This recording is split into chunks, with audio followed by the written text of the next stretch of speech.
Learning objectives. After completing this module, learners will be able to understand and describe the 18th century French society. Understand and elaborate on the discontent in the 18th century French society. Understand and describe the causes of the outbreak of the Revolution. Understand and describe how French abolished monarchy to become a republic. Understand and describe in detail the beginning and end of the Reign of Terror. Understand and explain the impact of revolution on women. Understand and describe the events that led to abolition of slavery in France. Understand and explain the rise and fall of Napoleon Bonaparte.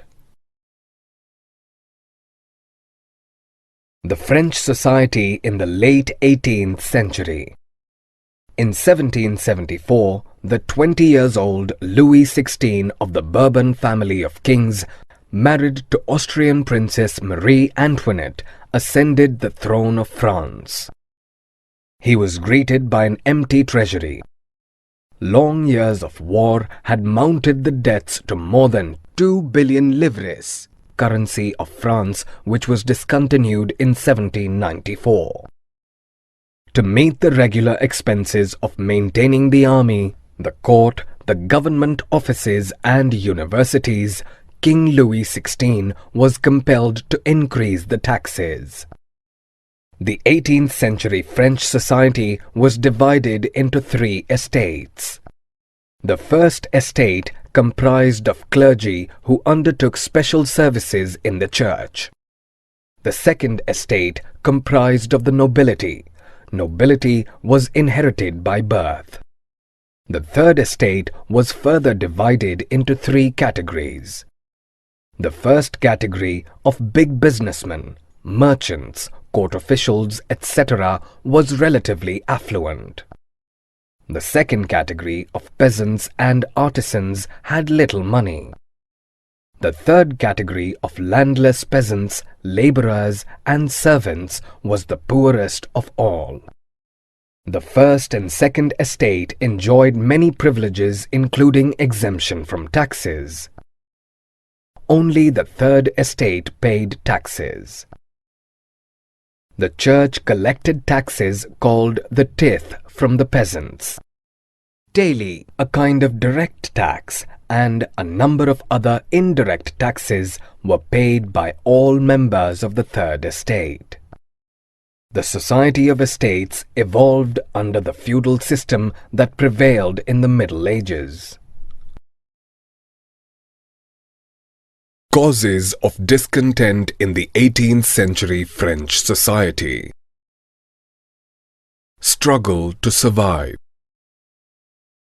The growing population of France led to food scarcity, as the production of food grains was much below its demand.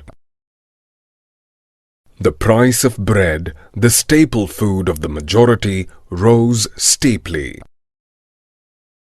Workers earning poor wages in workshops never had enough to keep pace with the rising prices. The gap between the rich and the poor increased. This condition was worsened by severe drought or hail, which reduced the harvest. It led to subsistence crisis. It is an extreme situation when even the basic means of livelihood are endangered. A growing middle class envisaged an end to privileges, peasants and artisans. They occasionally revolted against the food scarcity and heavy taxes, but they did not have sufficient means to bring about a radical change in the society. At this time, a wealthy social group, termed the middle class, was emerging in the French society. The lawyers and administrators in this category were educated people who did not believe in any privileges by birth. philosophers like Locke and Rousseau envisioned a society based on freedom and equal laws and opportunities for all. French philosopher Montesquieu proposed a division of power within the government between the legislative, the executive, and the judiciary. The American Constitution and its guarantee of individual rights set an ideal example for French political thinkers. These ideas spread fast and gained support from the French masses. Outbreak of the Revolution. On 5th May 1789, Louis XVI called a meeting of the Estates General to propose an increase in the taxes. The Estates General was a political body to which the three estates sent their representatives. In the past, each estate could cast one vote. This time, the third estate demanded that voting be conducted by the assembly as a whole, where each member would have one vote. King Louis VI rejected the idea, and the third estate walked out in protest. On 20th June, they assembled in the hall of an indoor tennis court in the grounds of Versailles and declared themselves a national assembly. They drafted a constitution for France. On the night of 4th August 1789, the Assembly passed a decree abolishing the feudal system of obligations and taxes. France became a constitutional monarchy. The draft of the constitution was completed in 1791. It curtailed the powers of the monarch and assigned it to three institutions: the legislature, the executive, and the judiciary. This made France a constitutional monarchy. The power to make laws now vested with the National Assembly, which was indirectly elected. The citizens voted for electors who chose the Assembly. A declaration of the rights of man and citizen in the Constitution emphasized on the right to life, freedom of speech, freedom of opinion, and equality before law. France abolishes monarchy and becomes a republic. Post-revolution, the situation in France remained tense for a long time. Louis XVI sought help from the neighboring states to stop the revolutionary events taking place in France since 1789. Before they could take action, the National Assembly voted to declare a war against Prussia and Austria in 1792. It was a war against kings and aristocracies all over Europe. The Revolutionary Wars caused huge losses and economic difficulties, yet a large section of people wished to carry the war further, as the 1791 Constitution gave political rights only to the richer section. Soon, political clubs were formed to discuss government policies and their own plans of action. Jacobins, the most successful club, was led by Maximilien Robespierre. Members of this club belonged to the less prosperous sections of the society. In the summer of 1792, the Jacobins stormed the palace of the Tuileries and held the king hostage for several hours. The royal family was imprisoned.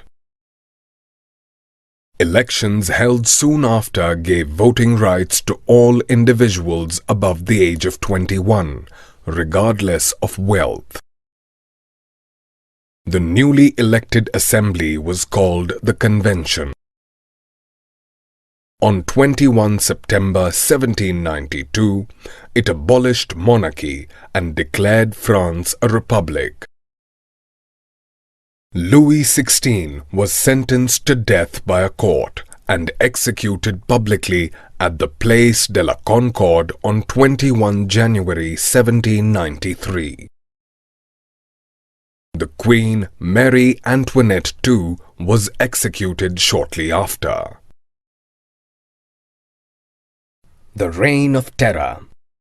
The period from 1793 to 1794 is called the Reign of Terror. Robespierre followed a policy of strict control and harsh punishments. Everyone whom he considered his enemy was arrested and executed. It included clergymen, ex-nobles, members of other political parties, and also members of his own party who disagreed with him.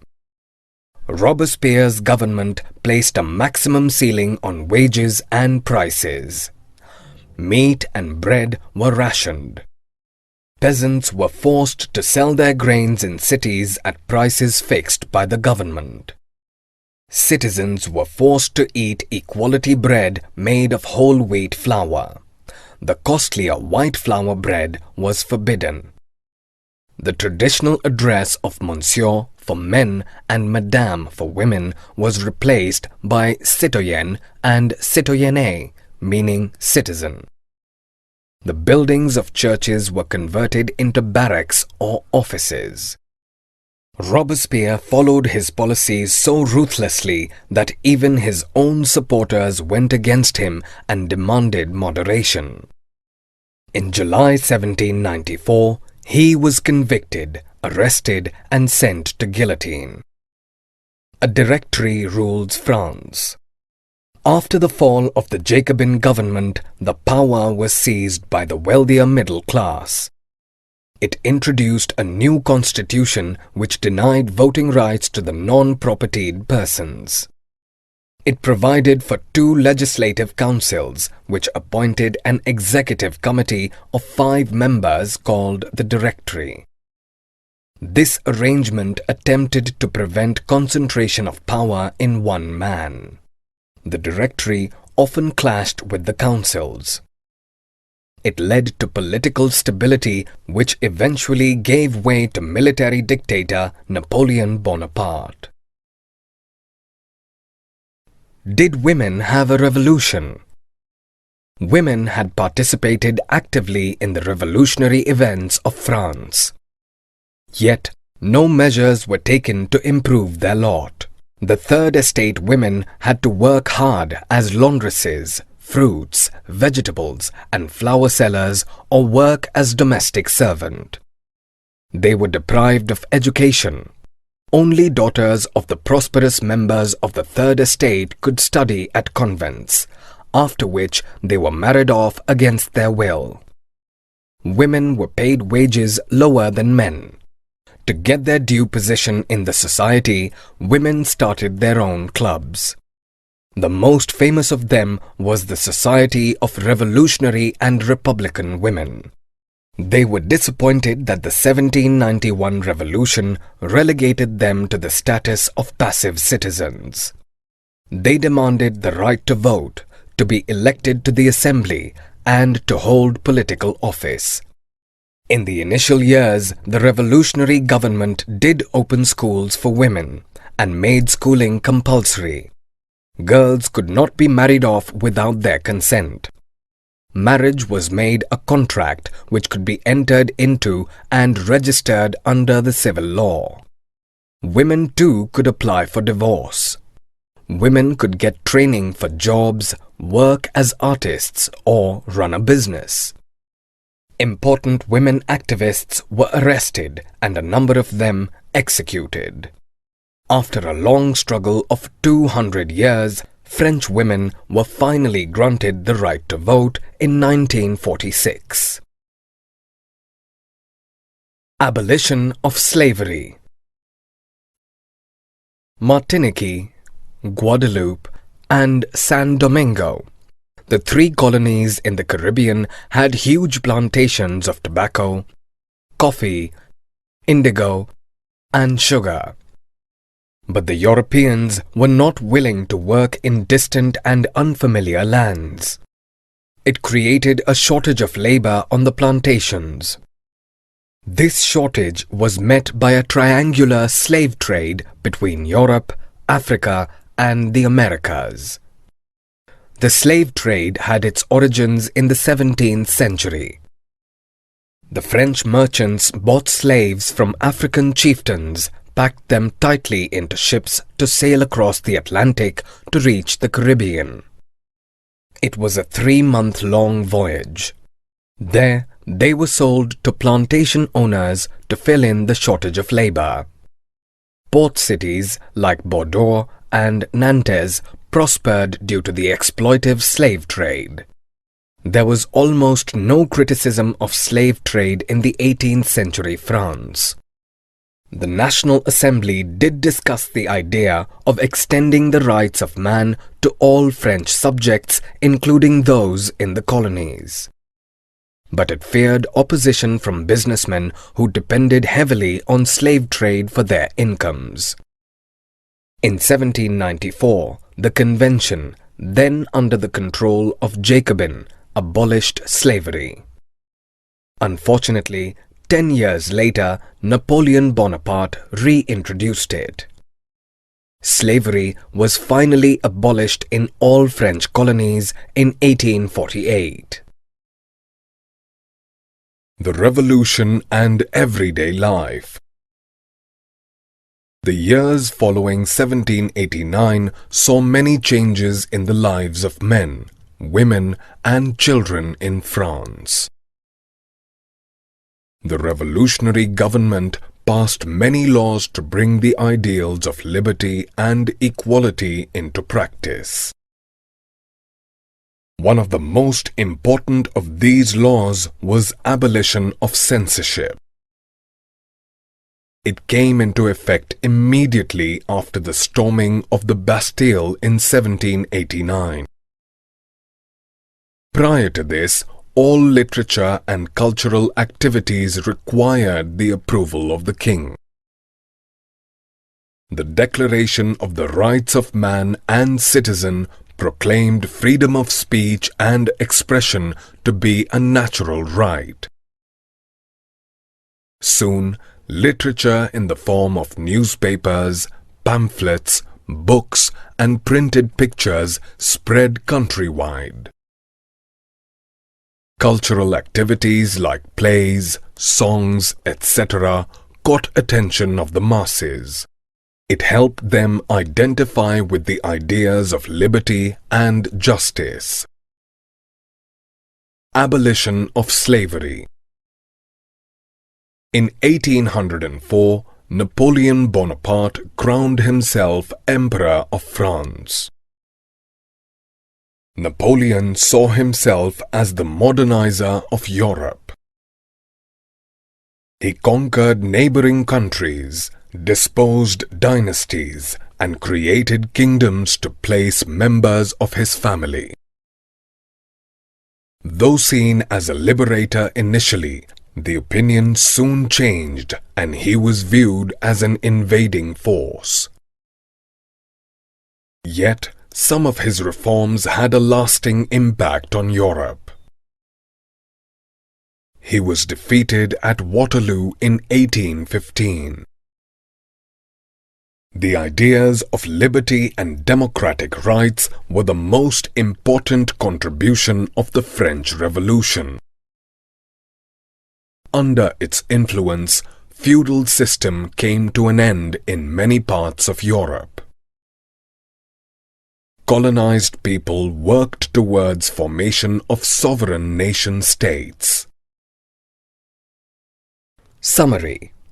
Let us summarize what we have learned. The 18th century French society was divided into 3 estates. The third estate comprised of rich businessmen, merchants, professionals, poor peasants, artisans, etc. The 18th century France faced subsistence crisis. It is an extreme situation when even the basic means of livelihood are endangered. The draft of the constitution curtailed the powers of the monarch and assigned it to three institutions: the legislature, the executive, and the judiciary. This made France a constitutional monarchy. On 21 September 1792, France abolished monarchy and declared France a republic. King Louis XVI and Queen Marie Antoinette were executed publicly in short succession. The period from 1793 to 1794 is called the Reign of Terror. After a long struggle of 200 years, French women were finally granted the vote to write in 1946. In 1794, the Convention, then under the control of Jacobin, abolished slavery. 10 years later, Napoleon Bonaparte reintroduced it. But slavery was finally abolished in all French colonies in 1848. The